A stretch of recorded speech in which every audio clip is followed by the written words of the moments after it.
The term of the week this week is password sharing. Now, Netflix is going through banning those password sharing where one person pays for Netflix and just gives out their username and password to everyone else. Online, there's a lot of people upset about this, saying, how could Netflix do this? Let's ban Netflix. Let's revolt against Netflix.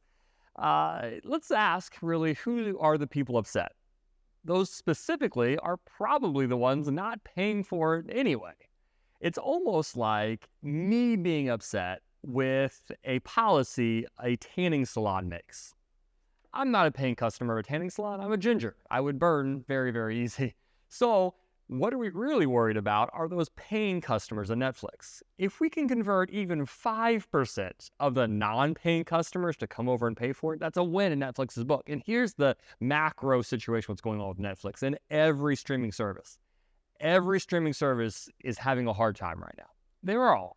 Disney Plus is, Amazon Prime is, HBO Max, which is one of the worst branding flops of all time, getting rid of the HBO term. But they're all having issues. Years ago, especially during the pandemic, they had a blank check to make as much content as possible. But right now, their users are falling. They don't have the money and the monetization to make up for all of this, so they have to find new ways to make money, whether that be through ads or stopping you from using your mother-in-law's account. And to be completely honest, my boy Travis here, who's recording, completely disagrees with me. So let's do something new on office hours. And Travis, what are your thoughts here? Why am I wrong? I wouldn't say I completely disagree with you, but I'm just like, you say the 5% of the customer, if 5% of customers become paying customers, it's a win for them. But what happens if 5% of the paying customers group decide that none of them want Netflix anymore? I just don't think they're going to make as much money off of it as they think they are. And in my opinion, it's going to just end up being equal. I did pull it up. Netflix's NPS right now is 48, which is amazing. An NPS score of 48 is right at the border. 50 is excellent. Anything above 50 is cream of the crop. We're talking Disney, we're talking Apple, we're talking those folks. They're at 48 right now. So we'll see whether NPS scores changes with this sort of a change. And Netflix has also found out a way to how to get rid of pirated movies on Netflix. What they do is they look at a movie's IMDb score, and if it's 3.14 or less, they get rid of it. That's how they get rid of pirated movies. Get it? Pirated movies. All right, let's get into question number one. Remember, these are all questions from students. I do not see these questions beforehand to get a sense of a natural answer beforehand. So let's do question number one. My son-in-law is just starting out doing social media for local businesses. He's a self-taught graphic artist and is very talented. He is concerned about how AI might make graphic art and the creative process less and less valuable. How can someone in this industry utilize AI to their advantage as opposed to seeing it as a threat? So first, it sounds like your son-in-law is very impressive. Very impressive driving. I'm sure you are very, very proud. I will start with the bad news. We'll start with the scary part of this. If you haven't seen what Photoshop came out with literally just last week, it is something that will blow your mind. It's called generative fill. I'll try to put I'll include some screenshots right now of what it does. But it's simply circle, click, add something. It is scary how good this stuff is. But to you and to your son-in-law, here's the good news. Here's the good news. The not so scary part is even Photoshop's generative fill and all these other AI tools, it is exactly that. They are tools, not a replacement. Any design person knows, and this is going to hit with them specifically, so I hope you share this with them. Any design person knows that a client can't articulately tell them what they want in their design or in their video. They keep giving these random ideas. It takes the graphic artist to put it together. So what makes you think the client would be able to tell Photoshop what they wanted? It's almost like this. It's like a real estate agent. Do you need a real estate agent to buy or sell your house? Absolutely not. But we like some person to kind of hold our hand. There's a relationship. I tell you what I want. You then tell me what I actually do want. And I'm like, oh yeah, that makes sense.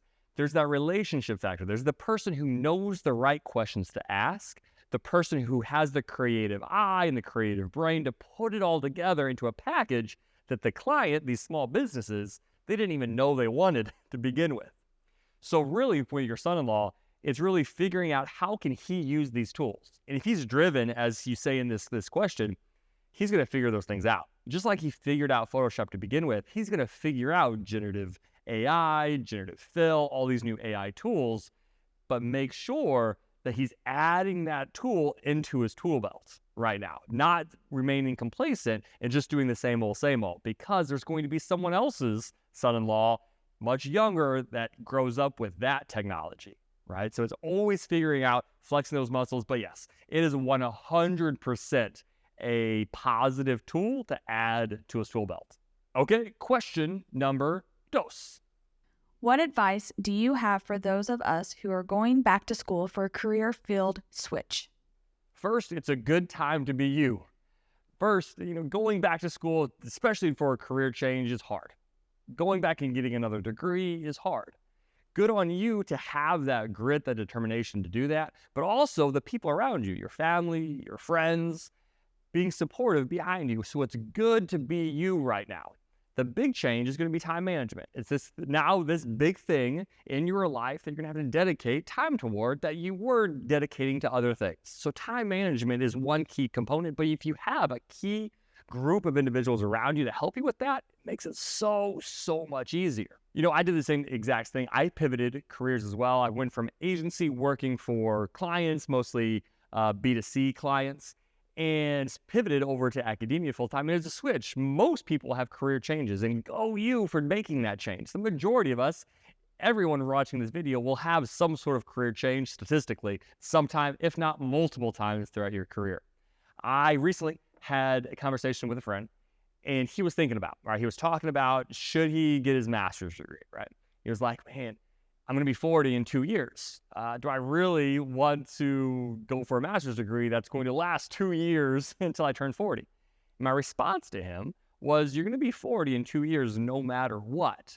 Would you rather be 40 with a grad degree or 40 without a grad degree and not going toward perhaps a career interest of yours?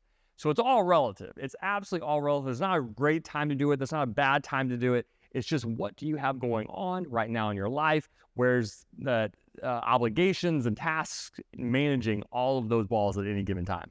But specifically to you, especially older students who may not be the 18-year-old freshman sitting in a college class, specifically to you, think about this. And I find this hits a lot more with my older students rather than my entry right out of high school coming into college kind of students. This hits with them. You get out of college what you put into it. If you go into college and saying, I just want the check mark, I just need the degree, I want to put it on my wall, that's what you're going to get, right? You're going to kind of phone it in.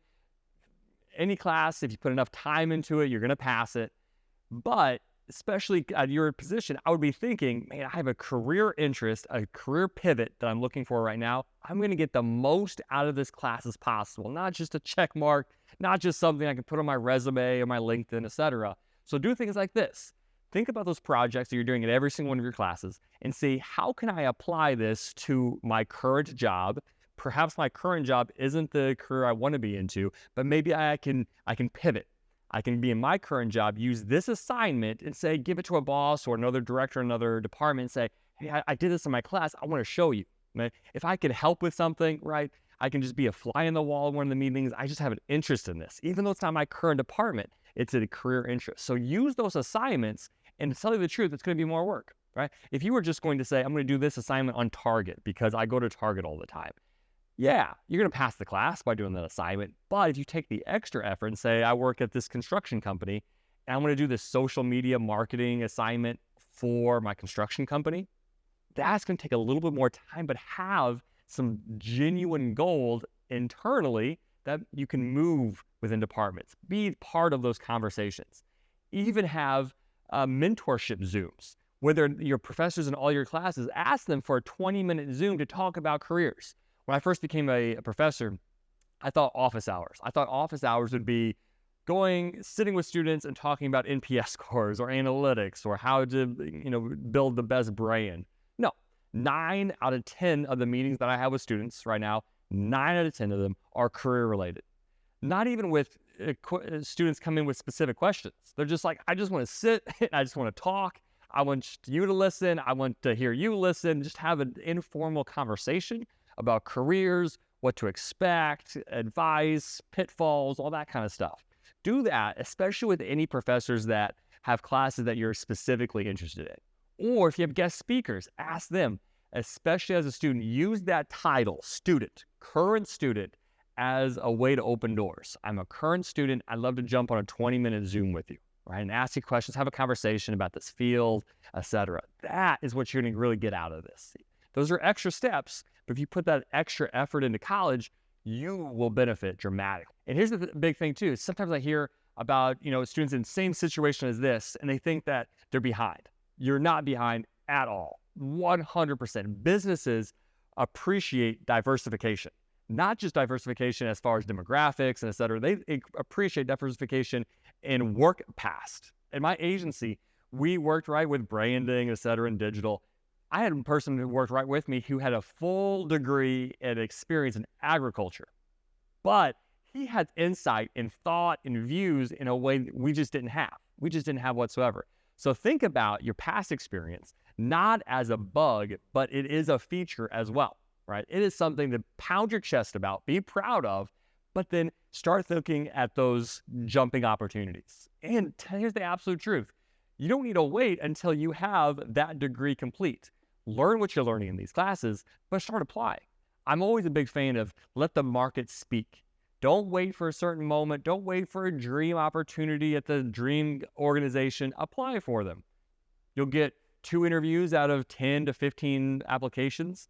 And see how the interview goes. What's the worst that's going to happen? No one in the world is going to say, well, looks like you have so many years in this industry. I see you have a few classes done, but we're going to pass and we're never going to hire you ever in the future. That's not going to happen, right? The worst thing that's going to happen is you learn a little bit during the interview and maybe you don't get the position. But what's the best that could happen? You can make that change immediately. That's the best thing that could happen. Finish those classes, bolster your skills in that environment, and you will be successful. Man. These kind of questions I absolutely love. I'm sending you the best energy in the world. I do invite you. I know I don't see all of these. I have someone that kind of puts these questions together for me. But if you ever want to have a Zoom meeting, if the kind of social media interests you, I'd love to have a Zoom interview meeting with you, just to brainstorm, just to talk, and anyone, any of my students who are watching this as well. So that is office hours for this week. Travis is telling me right here to remind you, please, if you like the video, leave a comment, leave me a question. If you're a student, send me a question this week in email or in Slack. If you haven't subscribed to this channel, the majority of these views are not subscribers. Travis is also telling me, hit the subscribe button on this video. Help me out on this YouTube journey. I appreciate you, and we'll record another one with other questions next week.